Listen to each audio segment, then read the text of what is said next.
Ini D4 kelas apa ya, Mbak? Kelas dan kelas B, Ibu. Kelas B. Oke. Kelas B ya. Oke. Kelas A juga, Ibu. Oh, gabung. Ibu. Iya. Oh, gabung. Oke, kalau gabung ya sudah alhamdulillah, malah nggak apa-apa sekalian soalnya nanti ya cuma karena sama-sama ini nanti pendahuluan ya kontrak kuliah ya alhamdulillah malah kita bisa bareng. Oke ya, kita mulai dengan berdoa dulu. Oke, silahkan siapa yang biasa mimpin komteng atau si doa, ada enggak? Baik Ibu, baik teman-teman, untuk mengawali kegiatan kita pada pagi hari ini, alangkah baiknya kita berdoa. Berdoa dimulai.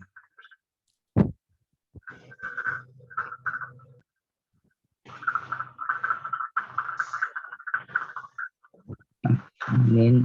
Terima kasih. Saya serahkan kembali kepada Ibu Cinta. Ya, terima kasih. Ya. Untuk absensi hari ini, Anda silahkan kelas A ataupun kelas B membuat Google Form ya. Karena kan kalau tatap muka kan pakai kertas absensi ya. Kan ini kan di masing-masing di rumah ya mungkin toh posisinya di kos atau di rumah masing-masing. Nanti buat Google Form ya, Mas Komteng. Baik Ibu. Ya. Nah, saya berharap Google Form paling tidak setengah jam dari sekarang sudah bisa dimulai dan ditutup ya. Nanti ya, 7:30 ya. Ibu, siap. Oke, bismillahirrahmanirrahim. Saya mulai ya. Assalamualaikum warahmatullahi wabarakatuh. Waalaikumsalam. Waalaikumsalam warahmatullahi wabarakatuh. Ya, kita pendahuluan. Sebentar, ini. Aduh.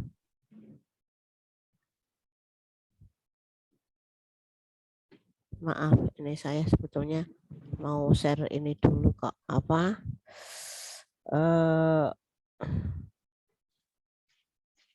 Bentar.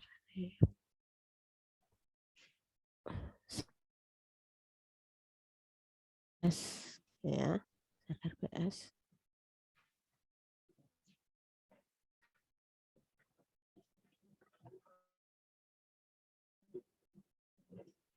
Halo, apakah sudah kelihatan?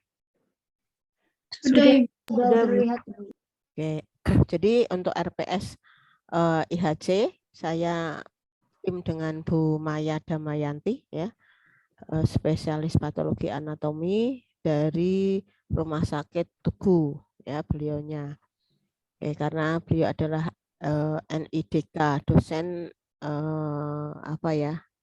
dosen kekhususan ya yang memang diambil dari praktisi ya. Nah, untuk RPS-nya bisa diperbesar sedikit ya. Ini hari ini ya kontrak kuliah dan nanti saya akan mengisi processing jaringan. Kemudian minggu depan insya Allah tentang sitoblok. Kemudian tanggal 27 pengecatan histokimia, pengecatan khusus. Kemudian tanggal 4 Oktober prinsip IHC. Kemudian yang ke-5 pemeriksaan patologi anatomi. Kemudian yang ke-6 IHC sebagai penjamurna diagnosa PA. Kemudian yang ke-7 peran IHC pada kanker dan nanti rangkuman. Nah, untuk saya sebelum UTS ya. Jadi saya memberikan materi sebelum UTS, sedangkan Bu Maya Damayanti itu setelah UTS ya. Nah, nanti di Bu Maya ini akan memberikan jenis-jenis antibodi untuk pengecatan IHC. kemudian antigen retrieval, dan persoalan antibodi dalam IHC. Kemudian troubleshooting ya, dan quality control hasil pengecatan IHC, penilaian hasil pengecatan IHC, teknik pelaporan dan dokumentasi hasil pengecatan IHC, dan patofisiologi sel kanker gitu ya. Nah, mungkin untuk yang di sel kanker ini kita sebagai ya, karena kita juga harus tahu kenapa sih sel kanker itu bisa terjadi. Jadi fisiologinya dan patogennya gitu ya. Oke, jadi setelah UTS itu Bu Maya Damayanti. Ya. Baik untuk kelas A maupun kelas B. Oke. Oke, kita mulai. Saya kontrak kuliah dan processing jaringan. Oke, mungkin kalian sudah pernah ya melakukan processing jaringan ya. Nah, ini kita penyegaran lagi karena apa? Hasil teknik pengecatan kalau pada processing jaringan itu tidak benar, maka akan tidak maksimal hasil dari pengecatan histokimia maupun imunohistokimia. Ya, jadi dipengaruhi oleh dasar bagaimana cara membuat mengelola jaringan sampai jadi preparat ya sebelum dilakukan pengecatan. Ya, itu adalah processing jaringan. Oke. Saya slide.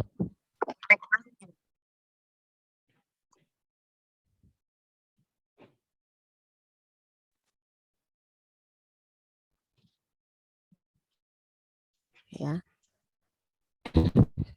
Jadi untuk pemeriksaan histopatologi, histo itu jaringan, patologi adalah yang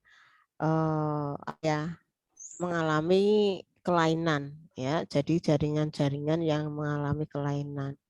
Ya, jadi Anda nanti membantu dokter patologi anatomi ya dalam hal menyiapkan sediaan. Oke. Jadi pemeriksaan histopatologi itu kita ingin mengetahui morfologi sel ya. Kalau kita tahu morfologi sel, maka secara tidak langsung kita juga akan tahu morfologi jaringan tersebut ya.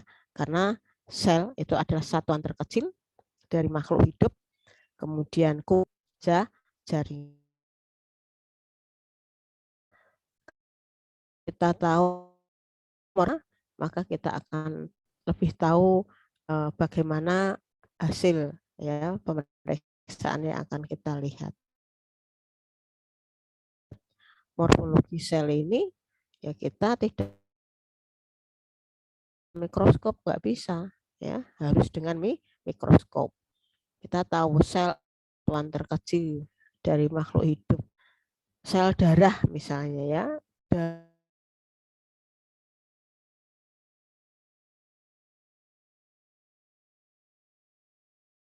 Ya, maka harus dengan mikroskop. Anda atau tidak dia misalnya silindir ya, kemudian kuboid gitu ya, seperti itu. Nah, kalau yang mengetahui sel itu dilakukan pengecatan yang sederhana yaitu dengan HE, hematoksilin eosin. Biasa disebut dengan pengecatan rutin. Itu. Jadi ingin tahu bentuk selnya. Ya. Apakah mengalami kelainan atau tidak ya, histopatologi. Parameter pengolahan jaringan yang baik adalah ya, dapat dilakukan pengecatan HE. Ya, karena pengecatan HE ini merupakan pengecatan yang paling sederhana di mana pengecatan HE itu kita akan melihat apa dari sel itu untuk HE? Yang kita lihat pada pengecatan HE apanya ya? Halo? Kan sudah ya? Inti dan Inti. sitoplasma. Ya, intinya akan terwarnai apa? Intinya akan terwarnai apa? Halo? Ungu, Ibu. Ungu, ya, ungu ke arah biru gitu ya. Kemudian sitoplasmanya Merah muda, Bu. merah ya, merah muda atau merah. Nah, kenapa kok ada yang berwarna ungu dan ada yang berwarna merah? Nah, ini siapa yang mewarnai inti dan siapa yang mewarnai sitoplasma? Itu karena apa coba?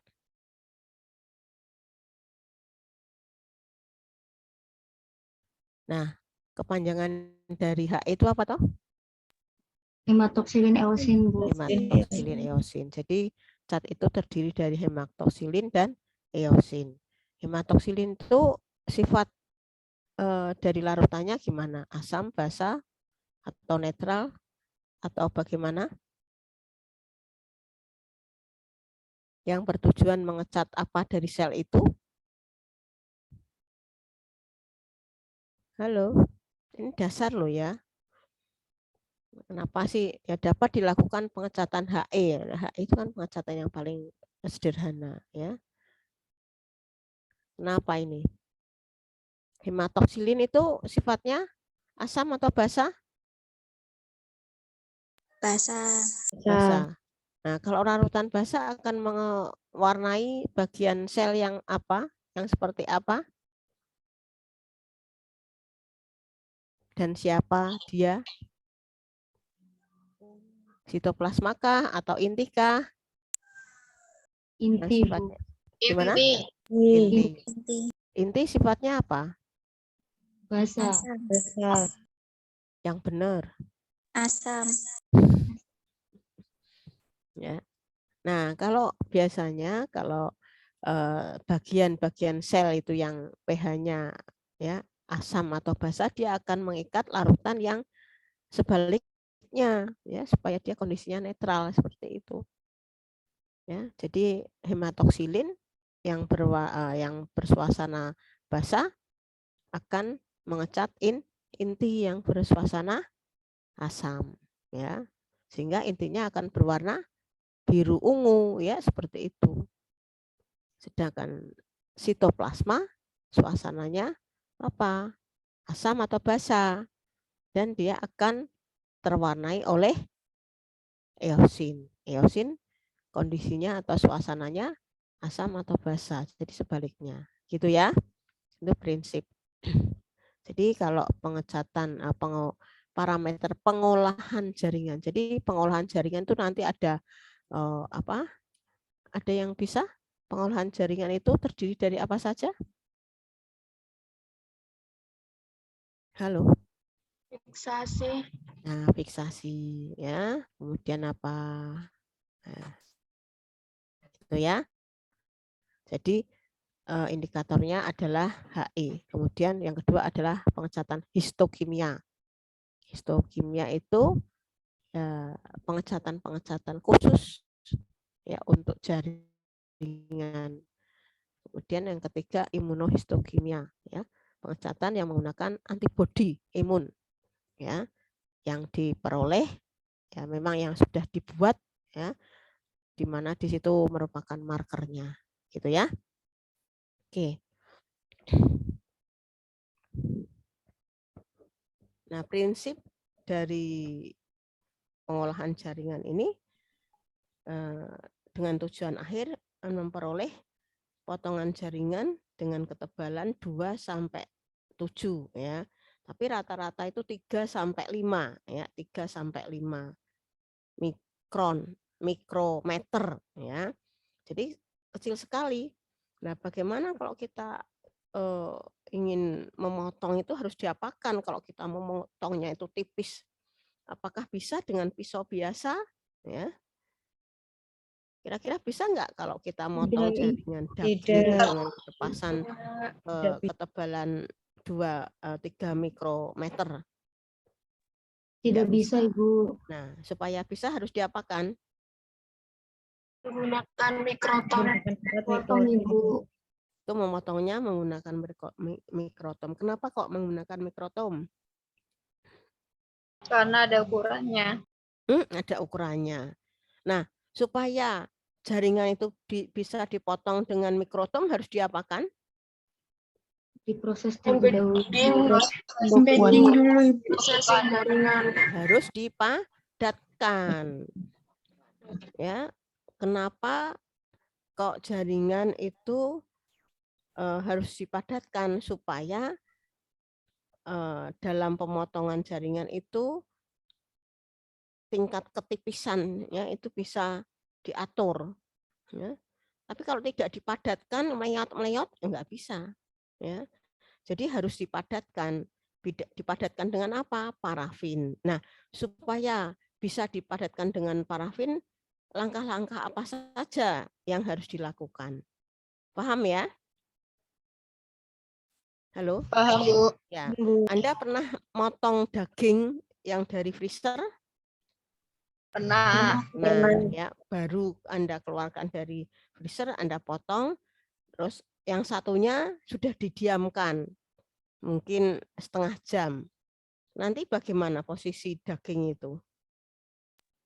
Lembek. Ibu. Lembek. Yang sudah setengah jam dikeluarkan dia esnya itu sudah mencair, sehingga kepadatannya atau ketebalannya kalau kita motong itu tidak bisa sama, tidak bisa rata, tidak bisa kres gitu, nggak bisa. Tapi kalau masih padat, masih ada es batunya, kamu potong itu bisa kres gitu ya. Itu kalau mau kecil itu akan lebih mudah, ya seperti itu. Tapi kalau sudah mencair, ya dia akan lebih lunak, ya meleot itu daging itu, ya seperti itu. Sehingga ketebalannya itu sulit, ya sulit. Maka jaringan itu harus dipadatkan. Ya, jaringan itu harus dipadatkan. Untuk memadatkan harus ada beberapa tahapan, ya langkah-langkah. Ya, langkah yang pertama adalah fiksasi. Ya. Tujuan dari fiksasi apa? Mempertahankan jaringan. Mempertahankan jaringan. Kok ada pertahanan? Apakah ada pemberontak? Harus dipertahankan. Menggunakan formalin. Mengawetkan bentuk sel. NBF. NBF. Menggunakan NBF, menggunakan formalin. Nah, mana ini yang benar? NBF. NBF berapa? 10%. 10%. Jadi tujuan fiksasi adalah ya untuk mengawetkan jaringan. Jadi kalau kamu mendapatkan potongan jaringan dari kamar bedah, ya dikirim ke laborat, itu harusnya sudah dimasukkan ke cairan fiksasi. Ya, tujuan dari fiksasi ini adalah untuk mengawetkan jaringan. Ya, apanya yang awet? Struktur selnya, ya struktur selnya dan subselulernya. Ya, subselulernya. Sebelum difiksasi sebetulnya begitu dikeluarkan ambil dari tubuh manusia itu dicuci dengan NaCl fisiologis supaya darah-darahnya itu tidak mengotori cairan fiksasi, ya. Dicuci dulu dengan NaCl fisiologis, kemudian dimasukkan dalam cairan fiksasi. Tujuan fiksasi itu untuk mengawetkan jaringan. Jadi usahakan jangan lebih dari 2 jam jaringan itu di luar tanpa difiksasi. Jangan. Kenapa? Kalau nanti dia berada di luar cairan fiksatif, nah di lingkungan itu di udara banyak mikroorganisme. Ya, kalau di situ dibiarkan di yang bengkok itu ya atau ditempatkan di begitu saja ya di ruang operasi, kemudian perawatnya lupa, ini bahaya. Ya, mikroorganisme akan tumbuh di situ sehingga mampu melakukan metabolisme ya bakterinya, sehingga struktur subseluler protein yang ada di permukaan media itu akan permukaan daging itu akan berubah, ya. Oleh karena itu usahakan secepat mungkin, ya, usahakan secepat mungkin dimasukkan ke cairan fiksatif. Jadi harus ada kerjasama yang baik antara TLM dan perawat, karena biasanya yang membantu dokter pada saat seksio operasi itu adalah perawat. Ya, cuma peran serta analis itu ya menyiapkan larutan fiksatifnya, mungkin komposisinya itu paling tidak harus tahu perawat, ya. Itu. Jadi tujuannya untuk mengawetkan jaringan. Apanya yang awet? Struktur selnya, ya, bentuknya, ya, itu struktur selnya itu supaya utuh, supaya sesuai seperti pada saat dia di dalam inang. Dan subseluler itu kalau Anda mau melakukan pengecatan histokimia, apalagi imunohistokimia, yang kita cat adalah subselulernya, proteinnya, ya, hasil metabolismenya, bukan struktur selnya, warna bentuknya itu seperti itu, enggak, ya. Itu adalah fiksasi. Nah, siapa yang digunakan untuk menfiksasi? Ya, cairan fiksasinya adalah buffer normal formalin 10%. Jadi Anda butuh formalin 10 mili. Anda butuh buffer normal, ya, buffer normal, ya, pH 7. Nah, sebanyak berapa? 90 mili. Ya, 90 ditambah 10 berarti totalnya jadi 100. Ya, disebut dengan 10%. Jadi Anda harus mencampur, ya, formalin yang jenuh atau yang pekat atau yang absolut, Anda ambil 10 mili, kemudian dimasukkan ke dalam atau dicampur dengan buffer normal, gitu ya, sehingga didapatkan larutan buffer normal formalin 10%. Oke, itu komposisinya. Nah, setelah itu perbandingan antara sampel yang setelah diambil di seksio itu di ruang bedah, fiksatifnya berapa ini? Ada yang bisa menjawab berapa? Perbandingan antara cairan fiksatif dan sampel.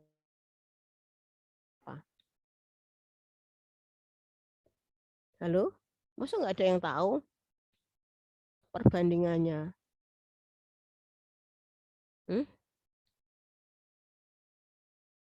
Nah, misalnya ini ada sampelnya diambil dari seksio atau operasi CA mamai, gitu ya, CA mamai. Maaf nih yang perempuan. Nah, itu sebesar bola pingpong, ya, sebesar bola pingpong. Mungkin saja.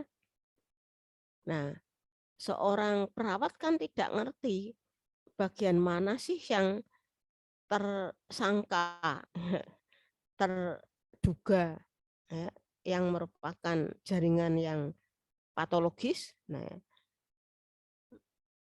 ya, nggak tahu. Yang tahu adalah dokter PA dengan ciri-ciri seperti ini, kasar, gitu ya. Kemudian kepadatannya itu berbeda, ya, seperti itu. Nah, maka seorang perawat harus menyiapkan BNF formalin yang 10% ini sebanyak 9 kali dari sampel. Kalau tadi satu bola pingpong, bola pingpong, ya, misalnya, maka cairannya ya 10 kalinya dari bola pingpong itu. Tidak hanya terendam saja, enggak, tapi 10 kalinya. Ya, kenapa? Karena apa? Diharapkan bagian dalam dari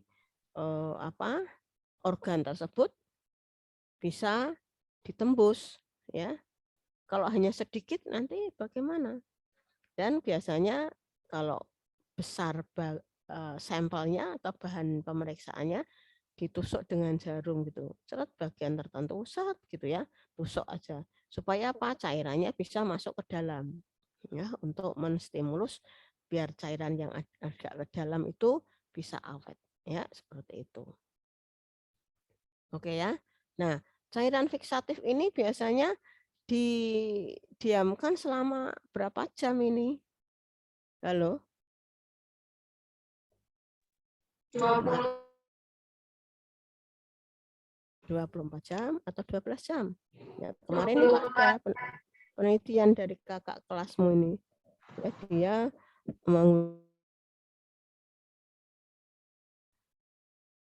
dengan waktu yang berbeda-beda ternyata. Ya, kalau di hasil penelitian dia berapa? 12 jam, 18 jam dan 24 jam.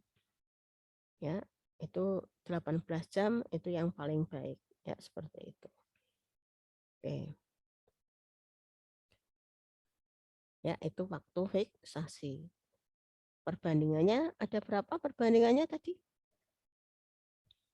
Halo? 9 banding 1 banding 10. 1 banding 10 atau 1 banding 9 gitu ya. Dibandingkan antara sampelnya, ya, sampelnya yang kita pakai. Oke.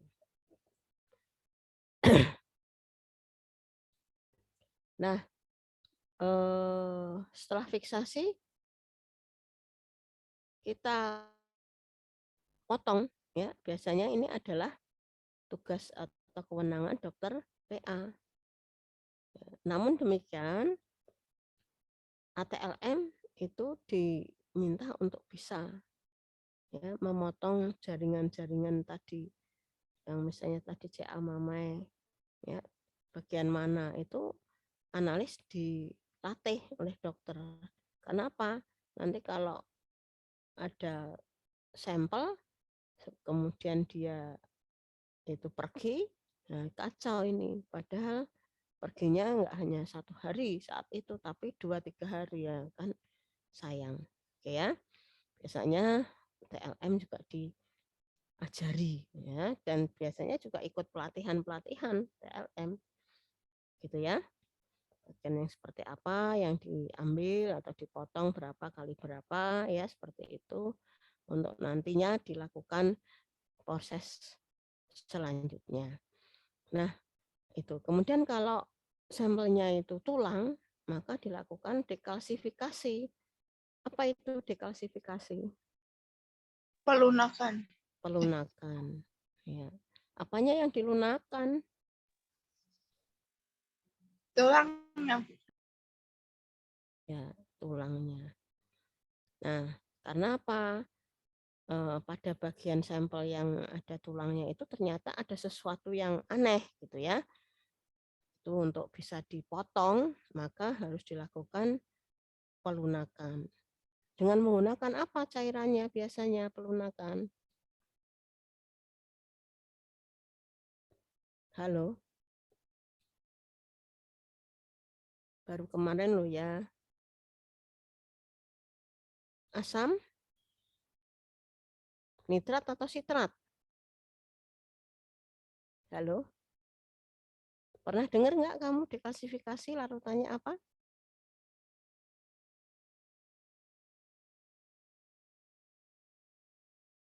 Ya, dekalsifikasi konsentrasinya asam nitrat 3% biasanya.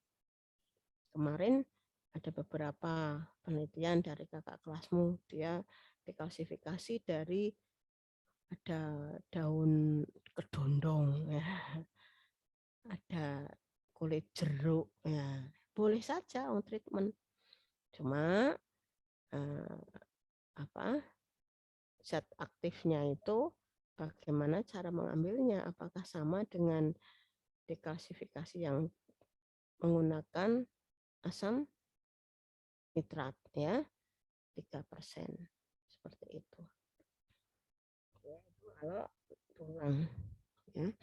Kemudian berikutnya kembali ke jaringan, maka dilakukan dehidrasi. Kalau sudah didehidrasi itu sudah dipotong belum kira-kira? Sudah Sudah. Ya, sudah dipotong. Ukurannya berapa? 3 kali 3. 3 kali 3? Mosok 3 kali 3. Kalau misalnya jaringannya kok kecil gimana?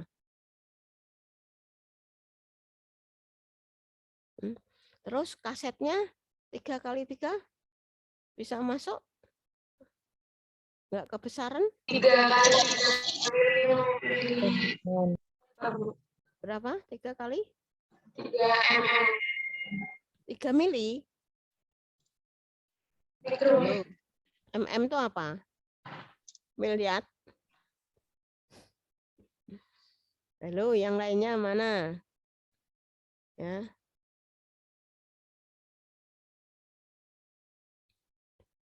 Oke. Itu tadi dehidrasi, ya, potongan dari jaringan harus diperhatikan.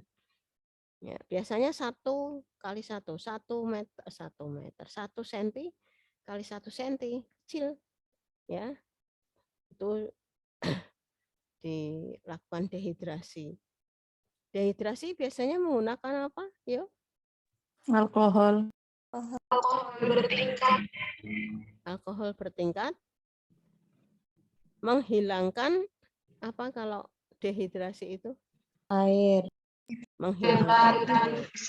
Air. Kalau kita ingin menghilangkan air, kira-kira reagennya bagaimana? Dari yang pekat atau dari yang rendah konsentrasinya? Dari yang rendah. Dari yang rendah, ya.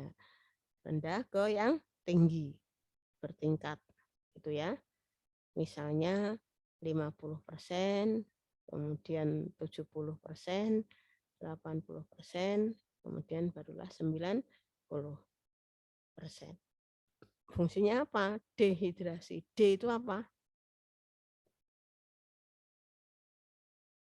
D itu apa? Halo? Menghilangkan Menghilangkan air. Ya. Menghilangkan air. Ya.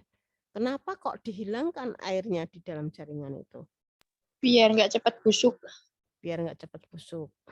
Nah, kenapa tuh kok biar nggak cepat busuk?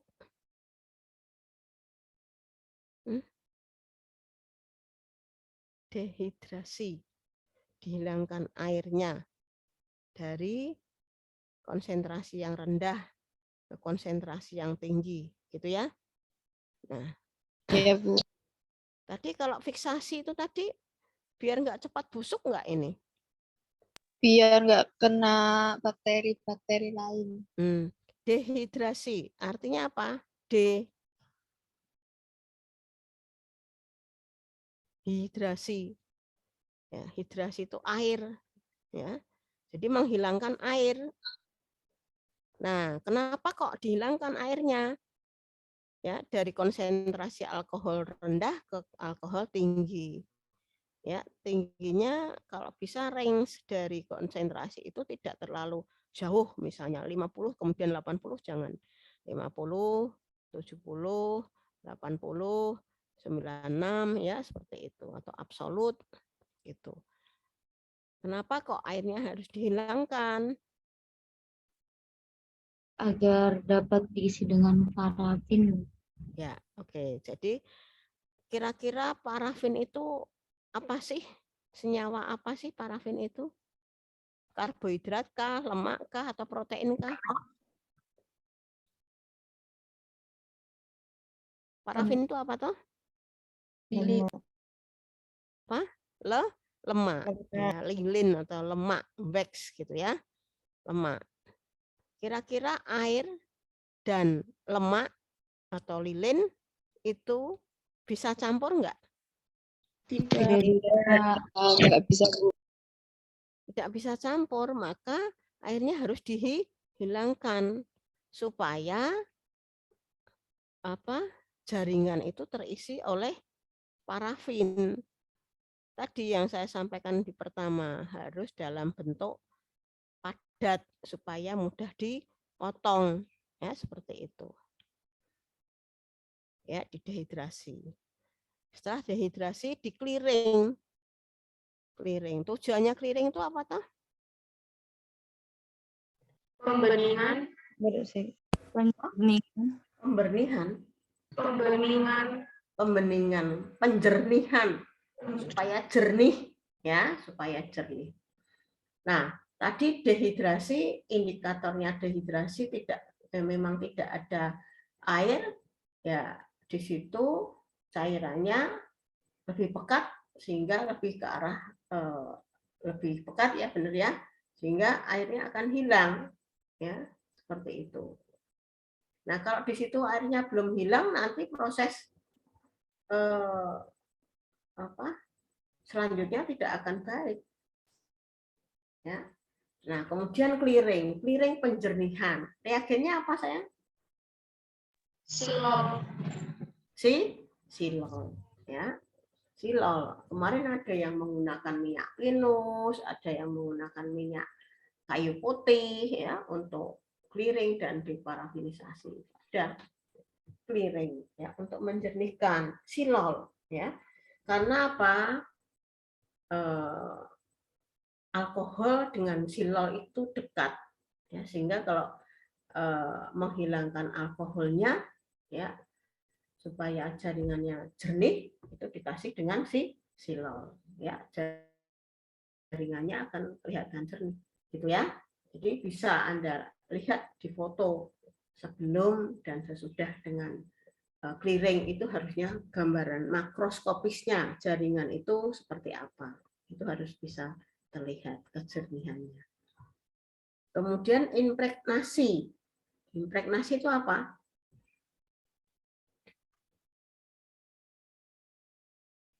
Parafinisasi. Parafinisasi. Nah, parafinisasi yang seperti apa?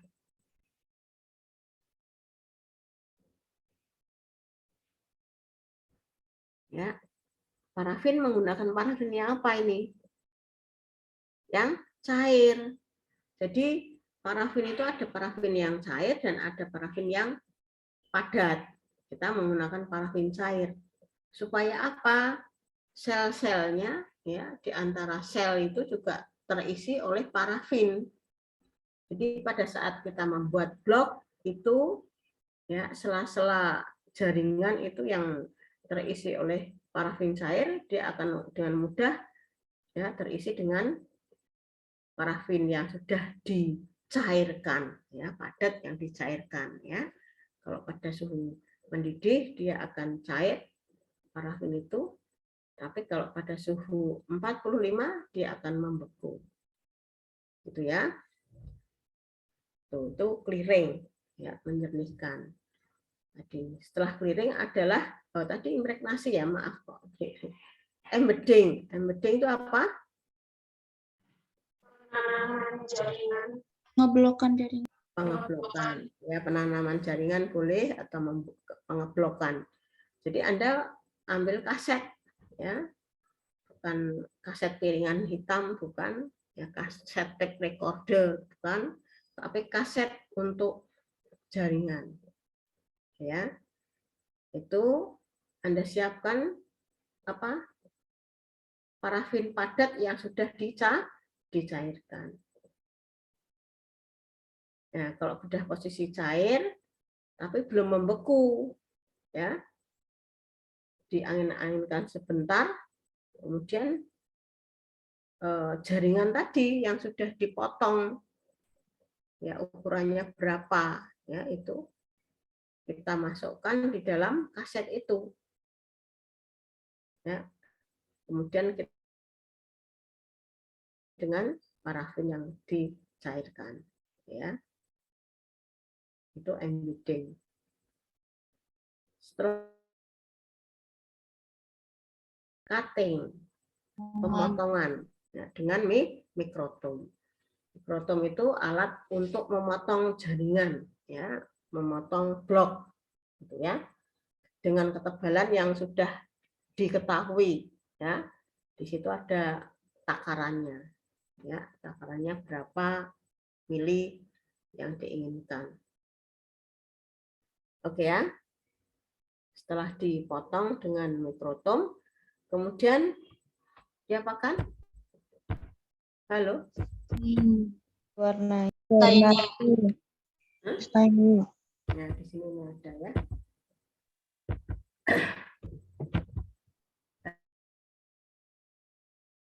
Apa tadi? Pemotongan Ibu. Potongan, ya.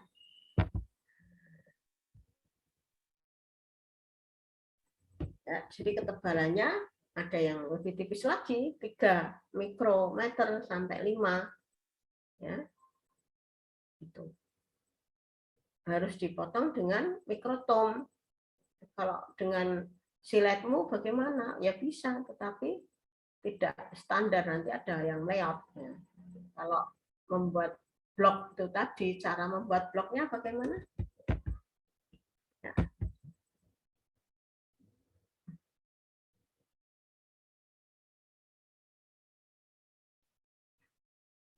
Ya.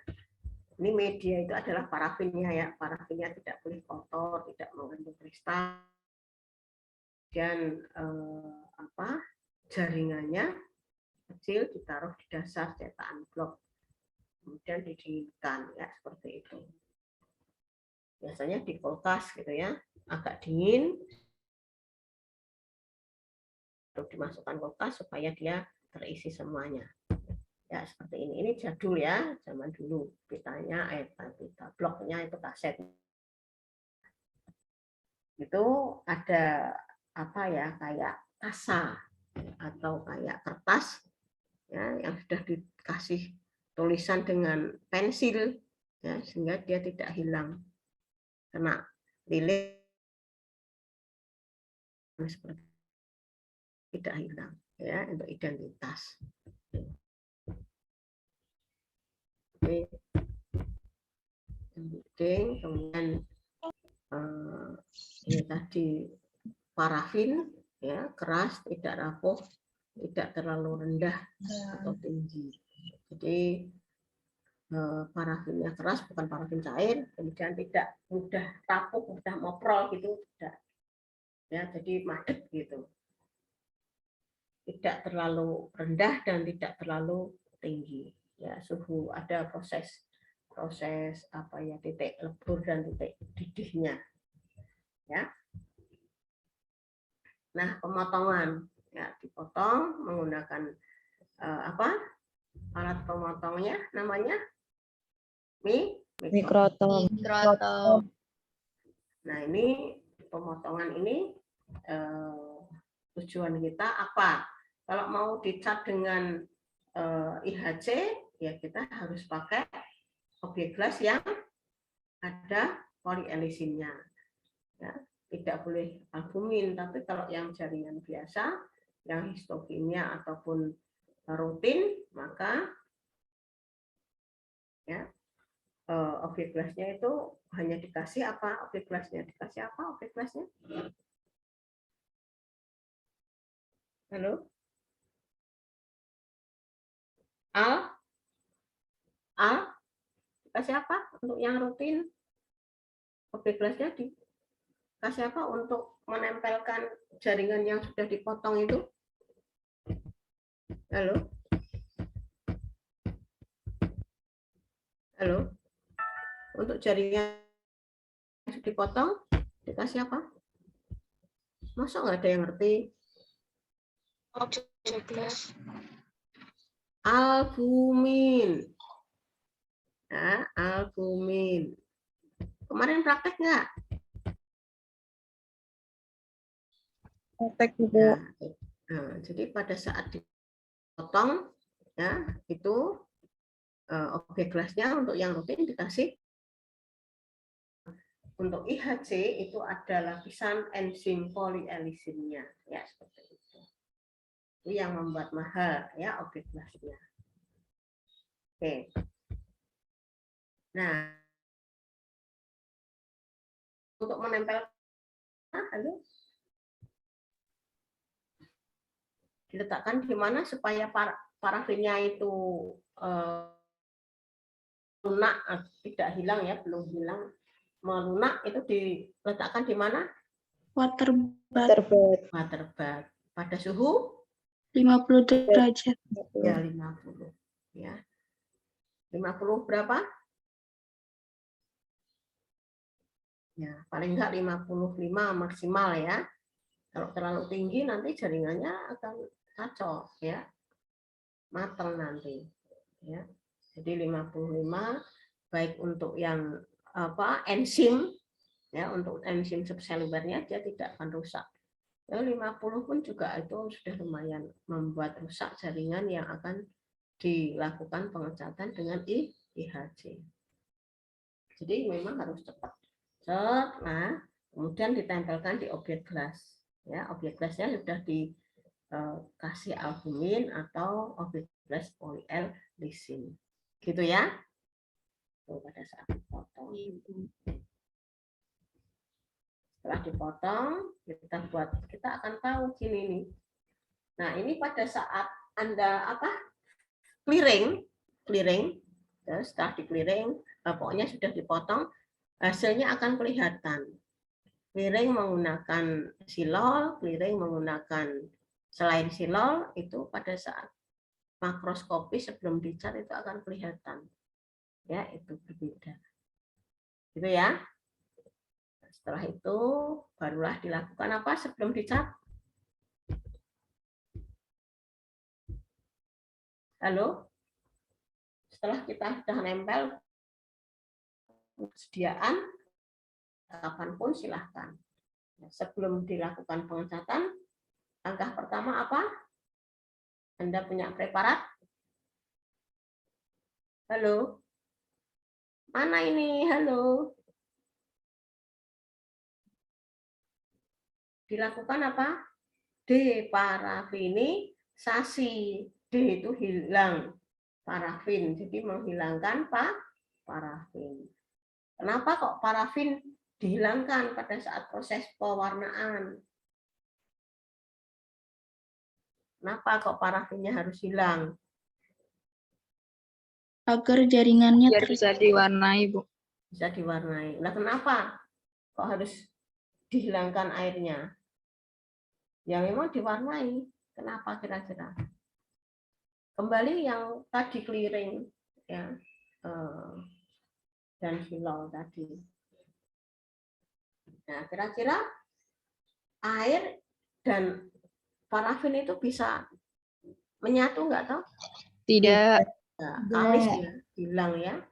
Kalau di situ masih ada parafinnya, di preparat itu masih ada parafinnya, ya, dan kita warnai dengan paksa, ya tidak bisa. Karena apa? Masih ada parafinnya.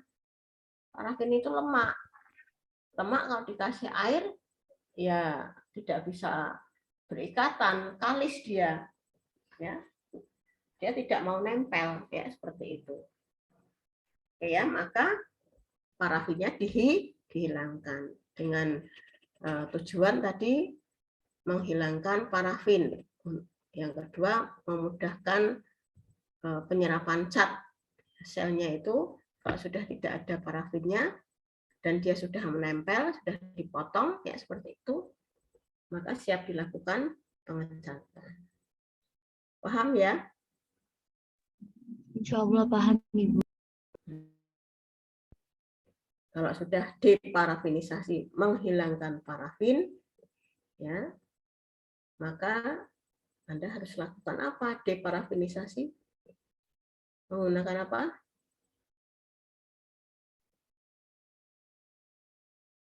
Deparafinisasi menggunakan apa? Silol, ya, larutan yang bisa mengencerkan atau melarutkan parafin ya silol. Ya, silol. Ada kemarin penelitian deparafinisasinya banyak, ada yang menggunakan minyak zaitun, ada yang menggunakan minyak kayu putih, ya, tapi ternyata masih kalah, ya, masih bagus dengan silol. Nah, kenapa demikian? Kita harus tahu sila itu terbuat dari apa, karakternya seperti apa, gitu ya. Diparafinisasi. Nah, setelah diparafinisasi dengan menggunakan silol, maka kita masuk ke fase air, ya. Karena cat yang kita gunakan mengandung atau menggunakan pelarut air. Kita masuk ke fase air. Jadi setelah silol, alkohol, ya, alkohol rendah, kemudian aquades masuk ke fase air. Setelah itu barulah diwarnai. Ya, setelah diwarnai kembali ke clearing. Ya. Nah, di sini clearing yang kedua fungsinya untuk membersihkan dari lemak, ya, yang mungkin masih ada. Karena kalau sudah diwarnai, maka tentunya kita awetkan. Supaya preparatmu itu awet, maka harus dihilangkan airnya. Airnya harus hilang. Ya, kemudian ditutup di gelas barulah dilihat. Ya. Tuh, ya, jadi apapun pengecatannya, Anda harus bisa mengolah jaringan dulu, processing jaringan, melakukan processing jaringan. Itu. Oke ya, paham pada processing jaringan ini? Paham. 150 anak. Halo? Halo. Ya, Anda kemarin sudah praktek ya? Sudah, Ibu. Sudah, Ibu. Apalagi kalau ternyata ini apa? Histologi ya, atau imunohistokimia, ini dasar, ini harus bisa dikerjakan oleh kamu. Oke. Itu untuk deparafinisasi dan ngecat. Ya, ngecatnya apa? Nanti tergantung dari permintaan. Ya, rutin. Kalau histokimia ya tergantung. Kalau mau tahu karbohidratnya, maka digunakan pengecatan apa, ya itu harus tahu. Ya, hasil pengecatan itu kita ingin mengetahui apa, gitu ya. Paham apa yang saya sampaikan? Halo, Mas Komting, mana Mas Komting? Mbak Komting?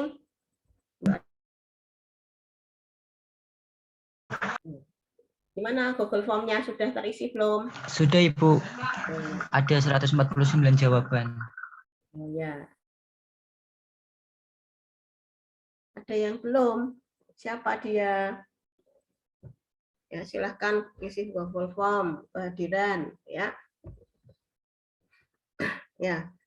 Setelah Anda dapatkan apa tadi? Jaringan yang sudah nempel di objek kelas, kemudian siap dilakukan pewarnaan, ya. Dilakukan apa tadi? Deparafinisasi dulu, ya, menghilangkan parafin yang nempel di objek kelas. Nah, kalau sudah deparafinisasi, barulah dilakukan pengecatan yang kita inginkan juga.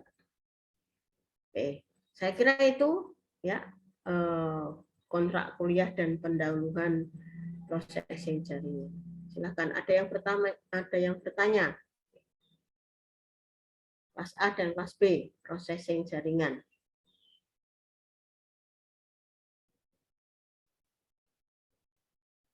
Kalau tidak ada, untuk processing jaringan Anda sudah paham betul, tinggal nanti prakteknya seperti apa. Ya. Halo, bosku kecil. Ada pertanyaan enggak? Mungkin ada, Bu. Ada. Ya, oke. Saya kira cukup juga ya dari Bu Sinto. Ya, untuk pertemuan hari ini, mohon maaf kalau ada kekurangan. Ya. Saya akhiri, saya stop. Saya akhiri ya. Assalamualaikum warahmatullahi wabarakatuh. Waalaikumsalam. Waalaikumsalam warahmatullahi wabarakatuh.